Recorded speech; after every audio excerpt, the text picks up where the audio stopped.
Bonjour Jérôme Dédéan. Bonjour Nicolas. Associé de toutsurmesfinances.com et président de Mon Partenaire Patrimoine, conseiller en gestion de patrimoine pour tous. Christian Saint-Etienne, bonjour. Bonjour. Professeur Ocnam, membre du Cercle des économistes, partenaire de cette émission et également auteur du Libéralisme stratège contre le chaos du monde chez Odile Jacob. Et Stéphane Van Nuffel, bonjour. Bonjour Nicolas. Co-fondateur de netinvestissement.fr. Je croyais qu'il y avait autre chose à rajouter, je ne sais plus, j'ai oublié. Directeur général de l'IMO. Ah oui.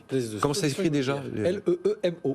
Allez, jeu de mots. Faut que je l'écrive parce que sinon, au début de chaque émission, je vais mettre à jour ma petite fiche devant tout le monde et c'est pas très professionnel. Ouais. Je voulais vous lire un tweet que j'ai reçu il y a 2 minutes pour juste voilà ce que des gens se permettent d'écrire. Il s'appelle Pinoc. Il écrit: si Anne Hidalgo est élue présidente de la République, sa première résolution sera d'envahir BFM Business et de faire bombarder les locaux de Nicolas Dose, qui sera condamné pour haute trahison républicaine et incitation à la haine des fonctionnaires. Bon. Vous savez quoi, Nicolas ? Si jamais vous avez aussi un tweet haineux de quelqu'un qui est plutôt ultra-libertarien, ça veut dire que vous êtes peut-être quelque part dans le vrai. Ah, moi, ce qui m'amuse, c'est qu'à l'époque de François Hollande, il y a, sur le même sujet, les mêmes propos, j'étais traité d'odieux sarkoziste ou de odieux hollandiste. Donc il faut rester détendu. Bon, non, mais je suis détendu. Mais je vous lis celui-là parce que... mais ça, c'est à force de faire du nini. Ouais, c'est ça. Bon, je ne vais pas vous redonner l'intégralité des mesures pour les pêcheurs, les agriculteurs, le transport, les entreprises très énergivores, le BTP. Il y a deux mesures très lourdes de 3 milliards d'euros parce que l'État s'engage à payer la moitié de la facture d'énergie d'une entreprise qui consomme beaucoup d'énergie. Si cette facture atteint au moins 3% de son chiffre d'affaires, si elle a augmenté de 40% depuis l'invasion en Ukraine, et si, à l'évidence, elle va conduire l'entreprise dans le rouge en 2022. Et cette aide est plafonnée à 25 millions d'euros par entreprise, mais sur les 7 milliards, il y en a 3 milliards qui sont là. Et donc presque 3 milliards pour les 15 centimes de remise sur chaque litre de carburant vendu entre le 1er avril et le 31 juillet pour l'ensemble des Français. Hier, le gouvernement a ajouté le gaz naturel véhicule et le gaz de pétrole liquéfié. Vous appelez ça comment, Christian Saint-Etienne ? Parce que j'ai regardé Allemagne, Italie, Espagne, Suède, Belgique, tous les pays baissent la TVA, font des chèques, font des remises au litre de carburant. Donc on va dire que la France se distingue, mais mine de rien, c'est quand même un mouvement européen. Enfin, on se distingue malgré Mettez tout plus près le micro, en faisant un peu plus qu'ailleurs. Ce qui explique que nous ayons un déficit public qui ne se réduit pas et qui va même, par rapport à ce qui était anticipé pour 2022, réaugmenter. Alors la question, c'est effectivement quel est le lien avec la présidentielle, puisque on a quitté le quoi qu'il en coûte pour entrer dans le quoi qu'il faut pour être élu. Donc, si on prend les mesures notamment qui ont été prises concernant EDF, qui ont fait porter une partie de plafonnement des prix de l'électricité. De l'ordre de 10 milliards à la... Un peu moins, mais oui, c'est lourd, c'est très lourd. À 10 à EDF, ce qui va contribuer avec la faiblesse de la disponibilité des centrales nucléaires à un déficit historique, enfin, à une baisse historique de l'excédent brut d'exploitation, donc du cash flow de l'entreprise, quasiment, qui va tomber, qui va passer de 20 milliards à 0, pour faire simple. Donc, on voit que le gouvernement utilise tous les moyens pour jouer ce rôle d'édredon. Or, c'est contradictoire avec les grandes proclamations sur la nécessité d'accélérer la transition énergétique. Totalement. Puisque la transition énergétique, de manière programmée et régulière, va conduire à une hausse des prix relatifs de l'énergie. Donc là, par exemple, et je termine par là, on a décidé de limiter la hausse des prix de l'énergie autour de 4-5%, notamment pour l'électricité. Si ça n'avait pas été une campagne électorale, vraisemblablement, on aurait pu dire, écoutez, il y a un choc, on va limiter à 20%, mais on est obligé de transférer une partie du choc pour que les gens commencent réellement à changer leur comportement, à isoler leurs appartements, quitte à, parce qu'on les connaît, il y a 2 millions de ménages qui sont en difficulté. Alors, depuis 3 ans qu'on fait des chèques, j'ai toujours dit, je ne suis pas contre le fait de faire des chèques ciblés et temporaires. Ce qui me gêne, c'est les politiques générales visant à faire les drenons. Alors, c'est là où on pourra considérer que c'est ciblé sur les professions que j'ai citées, temporaire, parce que, comme le disait Jean-Marc Daniel, ça court jusqu'à après les législatives. Ah oui, mais pour le prix du gaz et de l'électricité, c'est général. Ah, c'est général, et c'est l'ensemble de 2022 pour le gaz, et l'électricité, c'est au moins la hausse de février. Bon, il y a une hausse tous les 6 mois, donc on verra dans 6 mois ce qui se passera.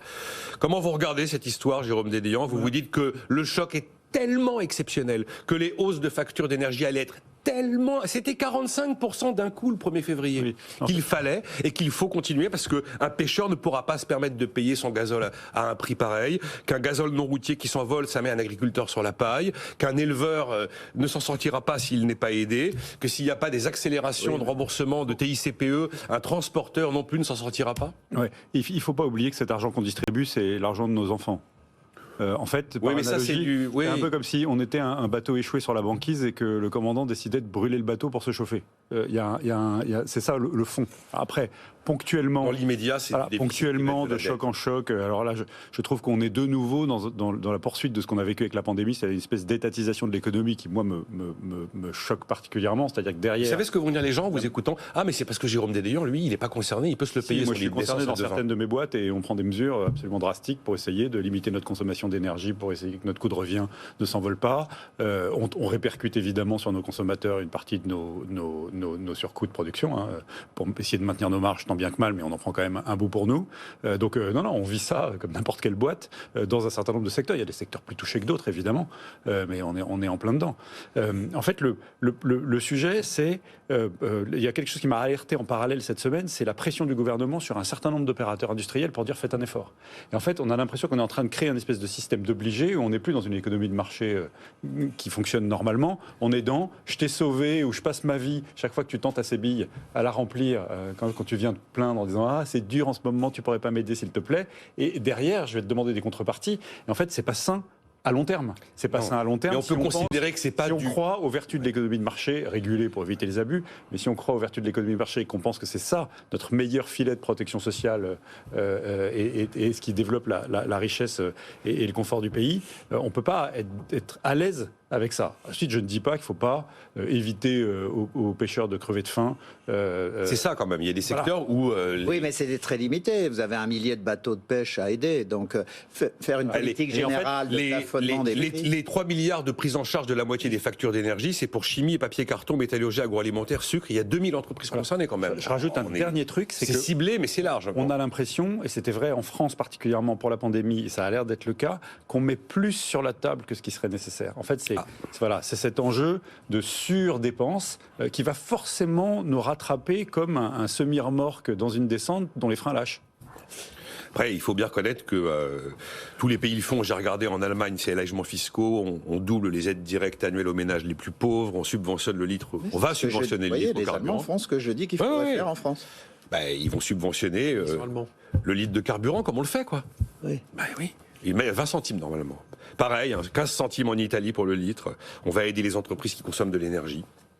On va donner des délais pour payer les factures. Il faut que les mesures soient conçues pour être temporaires. C'est ça le point. Oui, c'est ça. Et il faut surtout on les annule quand le prix de l'énergie rebaisse. La Belgique a dit qu'il donnait 17 centimes 50 par litre de carburant, mais que dès l'instant où le prix au litre passait sous 1,70 €, voilà. Fini. C'est pas de mal la veille, le 1,70. C'est pas simple. Bon, vous passez en troisième en plus, Stéphane. Ouais, mais c'est pas grave. J'ai pas envie qu'on fasse toute l'émission dessus, on en a parlé. Alors ça va être à la fois rapide et surprenant parce que je partage pas. Ah bon. C'est très étonnant. Non, c'est pas que je partage pas, attention, on va être d'accord sur le fond, mais le quoi qu'il en coûte ou des périodes comme ça, c'est Christian qui vient de dire juste ce qui était important. Là, pour le coup, l'État doit intervenir. C'est un choc. À cause de la violence du choc. Que ce soit un choc sanitaire comme il y a 2 ans, que ce soit un choc là aujourd'hui qui est à la base humain, qui ensuite découle sur des conséquences et que ça remette en question et que ça nous impose derrière à remettre en question tout notre système d'approvisionnement, parce que le vrai sujet, c'est notre système d'approvisionnement, et parce qu'on est dépendant, on subit de différents chocs, ça va être les médicaments, les masques pendant le Covid, là les matières premières transformées, pétrole et gaz, c'est ça qui est le vrai sujet que nos auditeurs doivent comprendre. Sauver des pêcheurs, évidemment, la question c'est on se poserait pas forcément cette question-là si on avait moins de dépendance de certains pays qui, lorsqu'il se passe quelque chose, soit ils décident volontairement, eux, d'augmenter leur prix, comme ça a été le cas dans les années 70, ou là, il y a une guerre qui fait que la demande restant ce qu'elle est, la rareté de l'offre fait monter des prix, on se retrouve dans des situations comme ça. Donc je dis juste que l'État, et c'est le libéral qui dit ça, Nicolas, je le dis régulièrement de temps en temps, il doit intervenir, pour moi, dans un monde de marché ouvert et dans un marché qu'on doit laisser le plus libre, c'est dans des moments-là que justement l'État doit intervenir. Est-ce qu'il intervient trop ? peut-être. C'est Trop vite. une logique À keynésienne, la ce que vous française. décrivez en quelque Oui, sorte. Mais surtout, il doit Contracyclique, il faut agir de manière Nicolas, je suis pas contracyclique. d'accord, c'est Il pas doit une logique replier la keynésienne. toile C'est une réaction contracyclique. C'est une logique américaine. Les gouvernements américains, quels qu'ils soient, démocrates, républicains, c'est pas les plus keynésiens de la planète, les Américains, réagissent systématiquement comme ça quand l'un de leurs pans d'économie est mis en danger, l'aéronautique au début des années 2000, après le 11 septembre, à nouveau les banques et l'aéronautique en 2008-2009. Ils ont cette réaction-là. Ce qu'a dit Christian est très important. Nous, on a une spécialité, c'est que le temporaire est éternel en France. Voilà. C'est ça le problème. Et on donne des habitudes. Et je on vais au bout de mon rajoute des propos. couches sans arrêt. Ouais, et je rajoute mon propos. Est-ce que je l'ai expliqué à des clients, il y a des collaborateurs à moi.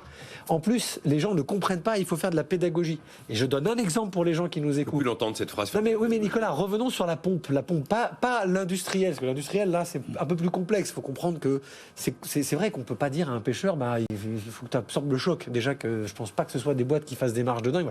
Mais prenons monsieur, madame, tout le monde, on les voit sur tous les médias. Bon.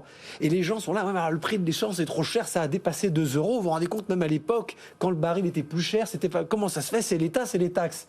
Eh bien, j'ai expliqué bêtement un truc que les médias n'expliquent pas. Le niveau de l'euro? Le niveau de l'euro. Ah, oui, Nicolas. oui, oui, mais donc, c'est hyper important que Oui, les gens c'est hyper comprennent important. les tenants, les aboutissants. Et on ne peut pas lâcher comme ça des informations. Vous ne comprenez pas pourquoi à 148 le baril, le litre était moins cher à la pompe qu'aujourd'hui.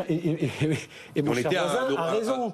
On reporte la dette. Mais il faut savoir pourquoi on la reporte. Il y a des sujets où il y a des dettes qui sont des investissements et il y a des dettes qui sont des coûts. Et là, il y a une partie de ce coût. Ça n'est pas que M. Poutine qui est responsable. C'est aussi qu'à un moment donné, sur les choix de nos banques centrales, on a affaibli l'euro. Ça a servi à Airbus pour les exportations. Ça dessert Madame Chombier sur la pompe à 40 centimes d'écart, c'est-à-dire à 40% d'écart. Je rappelle, c'est énorme. En août 2008, oui, on est à 148 le baril et en juillet. Et à l'époque, on est à 1 euro égale à 1,60 $. Et c'est pas la TIPP, etc. qui coûte plus cher.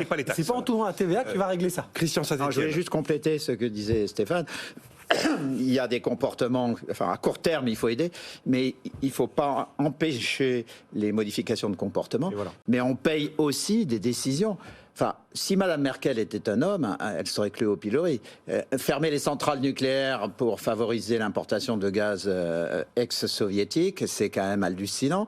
Et nous, fermer Fessenheim pour réouvrir des centrales électriques au charbon, voilà, donc on paye, en Moselle, la faiblesse du virage vers les comportements plus vertueux, mais on paye des erreurs de politique économique monstrueuses. Voilà, et en fait, ce qui est choquant d'un point de vue citoyen, c'est que cette mesure court-termiste, alors on peut rajouter le fait électoral que Christian évoquait, etc., ne donne pas aux citoyens la trajectoire. Voilà. Et en fait, c'est ça qui est insupportable, puisque du coup, on a l'impression que l'État nounou va intervenir de façon systématique, pérenne, incessante, pour nous protéger de la vie, tout simplement. Ouais. Et ça, c'est ce que j'appelle l'assureur en dernier ressort. C'est profondément choquant, parce que évidemment, ce qu'on demande au pouvoir public, c'est probablement de faire ces interventions ponctuelles, mais c'est aussi de donner une trajectoire, d'expliquer cette trajectoire, et notamment évidemment sur la dépendance énergétique et l'autonomie énergétique. C'est particulièrement vrai dans les produits alimentaires, et ça va le devenir de plus en plus. Enfin, on a plein de secteurs d'activité dans lesquels on se retrouve en situation de dépendance, et en fait, la souveraineté, c'est aussi la liberté. C'est ce que j'appelle la condition de la pédagogie. liberté. Nicolas, c'est ce que j'appelais la pédagogie. Oui. J'ai senti que ce mot-là, on le sortait pas. Oui, à toutes les sauces. Dire Jérôme, c'est exactement ça. On réalise quand même, si vous voulez, que voilà. dans tous les sondages d'opinion, on a une très large majorité de personnes qui disent oui aux efforts pour éviter le réchauffement climatique. Et dans la vie, personne ne tolère le signal prix. Le signal prix sur le gaz, sur l'électricité, sur le carburant n'est pas toléré. On voit ce que ça a produit en 2018, le signal prix. Alors là, évidemment, il y avait un phénomène de taxe, puis un phénomène d'accumulation de mesures un peu en tout genre qui commençait à peser lourd. De maladresse. Légère maladresse. À force de matraquer l'automobiliste avec trop de choses à la fois. Bon, enfin voilà, on se dirige vers le 30 jolis milliards d'euros de dépenses publiques pour couvrir, on va dire, 6 mois de choc sur les prix de l'énergie, à la fois à l'automne dernier, mais maintenant avec la crise ukrainienne. Et de campagne électorale. Voilà. Et de campagne électorale. Et plus s'il a fini. Donc la question politique étant quelle proportion des 30 milliards doit être ajoutée au compte de campagne d'Emmanuel Macron. Ah oui, c'est pas mal. On pourrait la poser comme ça. L'inflation est bel et bien là. Alors, je vous donne le chiffre de l'INSEE. 3,6 d'inflation, mais l'INSEE pense qu'au deuxième trimestre, on est à 4,5. On serait déjà à 5 s'il n'y avait pas toutes les mesures d'amortissement des coûts de l'énergie qui ont été mises en place à coût d'argent public. Et c'est ce qui fait dire à l'INSEE qu'on aurait une hausse de SMIC de 32 euros brut par mois au deuxième trimestre, pour porter le SMIC à 1 635 euros brut. Vous, qui êtes des spécialistes des placements, messieurs Van Nuffel et Dédéian. Les épargnants veulent se protéger contre l'inflation. Qu'est-ce que vous leur dites ? Prendre l'or, prendre des SCPI, prendre l'IMO locatif, va vers les entreprises qui ont un super pricing power. Quels sont vos messages ? Alors, deux choses. Jérôme Dédéan. On n'est pas encore dans une situation à l'Argentine. Je passais la journée hier avec une amie argentine qui m'expliquait que quand elle était jeune, elle avait vécu le jour où la paye de papa arrivait. On fonçait au supermarché le plus vite possible dans la journée, parce que dans 8 on jours, essayait ça valait de rien, prendre les produits qui n'avaient pas encore été réétiquetés à la main, parce qu'à l'époque, il n'y avait pas les codes barres avec électronique et changement depuis le système central. Et on mangeait du frais pendant quelques jours, et puis ensuite, on finissait le mois avec des boîtes en attendant la paye suivante. Voilà. Donc on n'en est pas là, Dieu merci, mais l'inflation, au fond, l'hyperinflation, si la spirale prix-salaire prend, etc., on peut arriver à des situations de cette nature-là, au moins sur un certain nombre de catégories de produits. Alors en matière d'épargne, en fait, ça dépend un peu du scénario économique dans lequel on se place. Et je vais être très carré, si je savais aujourd'hui exactement quel est le scénario économique qui se profile, je ferais le trade du siècle, et il est probable que je m'occuperais de la Croix-Rouge ou de faire du ski nautique à plein temps, plutôt que d'essayer de faire tourner mes boîtes. Bon. Le sujet est le suivant. Soit on est dans la prolongation avec aggravation du scénario de reprise post-pandémique qu'on a vécu.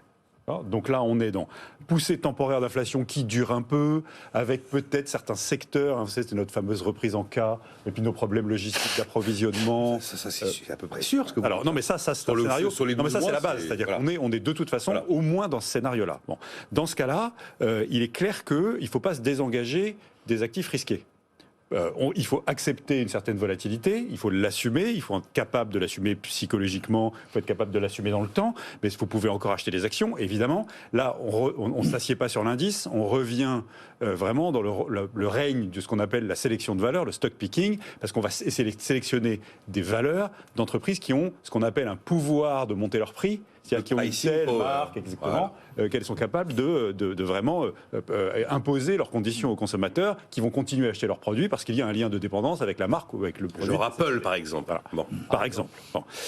Ça, c'est le premier point. C'est le scénario que je dirais, c'est le scénario le moins épouvantable qui peut nous arriver.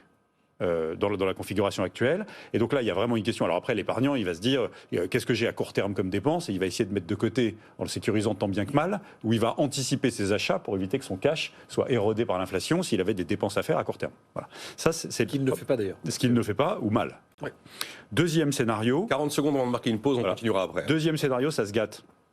On ne peut pas forcément dire les solutions tout de suite, mais deuxième scénario, ça se gâte, c'est-à-dire ça s'envenime le conflit, on a tout d'un coup la Chine qui envahit Taïwan, enfin on va jusqu'au bout, une reprise pandémique qui fait qu'on reconfine la moitié de la Chine, etc. Donc ça aggrave les problèmes logistiques d'approvisionnement, etc. Ça va créer une récession. Voilà. Dans une récession, normalement, il faut se barrer des actifs risqués, se mettre à l'abri tant bien que mal, et puis donc ça veut dire désensibiliser ses allocations et absolument se mettre à l'abri. Alors se mettre à l'abri sur quoi ? On pourra en reparler après la pause. Il y a un vrai sujet. Troisième scénario, ce qu'on appelle la stagflation, c'est-à-dire le cumul un peu des deux, ce qui est le scénario du pire. Le mot commence à ressortir. Voilà. Celui dans lequel on a un choc inflationniste qui dure, et puis un recul de la croissance. Et ça, c'est évidemment probablement la chose la plus difficile à négocier pour un épargnant. On peut en parler après la pause. Ouais. C'est aussi la chose la plus difficile à négocier en ce moment pour un banquier central. On marque une pause, à tout de suite.